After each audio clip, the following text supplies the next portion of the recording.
and asking them what are the biggest risks, and how are you ensuring that we're mitigating that? Yeah, one of my general rules, Sam, if anyone guarantees they can get you growth in the next 12 to 24 months, just run a mile. Like, I've done like 1,500 clients and talked to even more investors than that. I'm yet to meet anyone who's been able to pick it to 12 or 24 months. Even I actually spoke to Terry Ryder, who owns the website Hotspotting, yesterday, and even he says he gets it wrong sometimes. One of the interesting things he says is he actually doesn't focus on previous growth. He's like, that has no effect on me whatsoever. I focus on what's coming up. So he makes all these hotspotting decisions based on what infrastructure is coming in and what's coming up. And that's probably the right way to do it, because what's already there has already happened. You can't actually change that. It maybe give you an indicator for where you are in a growth curve. If it's done nothing for 10 years and had 20%, you might say, if it follows the typical double every 10, 12 years, there might be some room to grow. But unless the infrastructure and the fundamentals are going in, and that's probably my mindset as well. Like, I tell my clients, I buy very boring properties, like tick the box, like short days on market, tight vacancy rates, good population growth, good infrastructure spending, just good land component, like 3-4 bedroom brick houses that I know are going to perform long term. Can I say they're going to grow well in the next 2 or 3 years? No. Hopefully they do, but I've got it wrong sometimes. And by wrong, I'd mean I just haven't picked it to 12 or 24 months. So like, I bought around 50 properties in Launceston about 5 years ago, and every client thought I was a genius because they went up from like 300 grand to about 400 grand in a year. I was also buying Brisbane at the time for 300 grand, and they actually sat there for about 2 or 3 years doing nothing. And then the last 2 years, now those properties are 550, 600. So you can hopefully get some runs on the board over 5 to 10 years, but just run a mile if anyone says they can pick it to 12 months.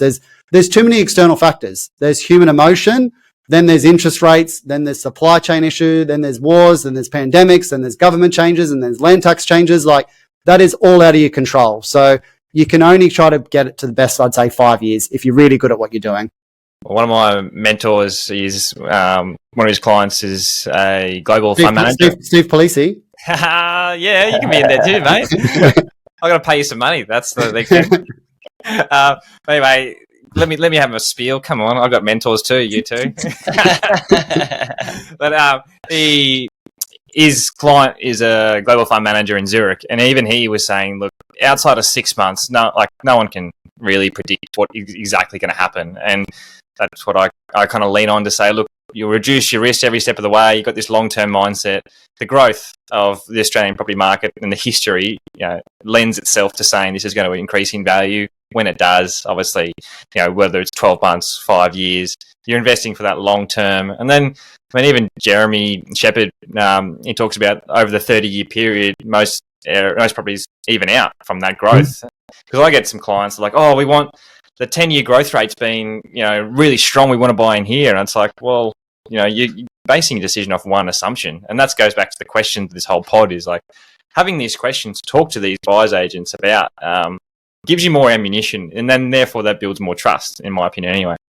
Yeah, but like I said, it's no one knows, and not even like economists get it wrong most of the time. My partner works in reinsurance, which is like insurance that insures insurance companies. So they're the ones that are forking out like 200, 400, 500 mil.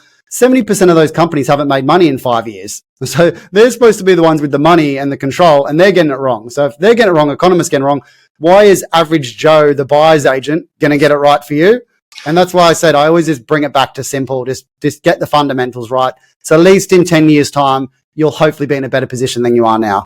Mate, those insurance companies own the world. They're just offshoring those. They're running down they're saying they're not profitable because they don't want to pay the income tax, and then they can shift it around the world. It's intelligent how the world works. All right, why do you think I'm living in the UK most of the time? You know what I also think is important is not just like how to choose the right buyer's agent for maybe your first property, but also when you get to the point when you decide to not use that buyer's agent anymore based on the experience they have, and you changing your strategy and your portfolio to grow a different way as well. I think that's a question that people should be asking too. I've thought about it with people that are just residential buyer's agents, and they're just so good at what they do. And for me, I wanted to go and take a different strategy, and I need to rethink and re-strategize what sort of like what sort of to this next strategy, who do I need, and who's the person that I can go to that can achieve those goals for me? So I think that's a good question, is to like re-strategize where you're at each purchase in your property portfolio, and then who is the right buyer's agent at that time, and not get too associated with like just this same one the whole way. That's something that I think about.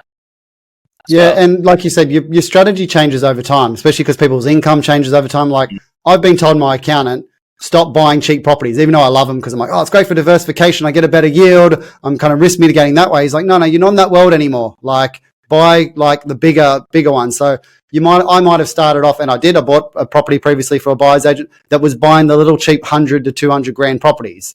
But as soon as you start looking in the 500K range, they weren't buying that. So that's not the right buyer's agent for me at that time. And then if I start buying $2 or $3 million properties, definitely don't use that guy who's buying 200 grand properties, because he doesn't have any experience there. So like you said, move as you kind of progress as well.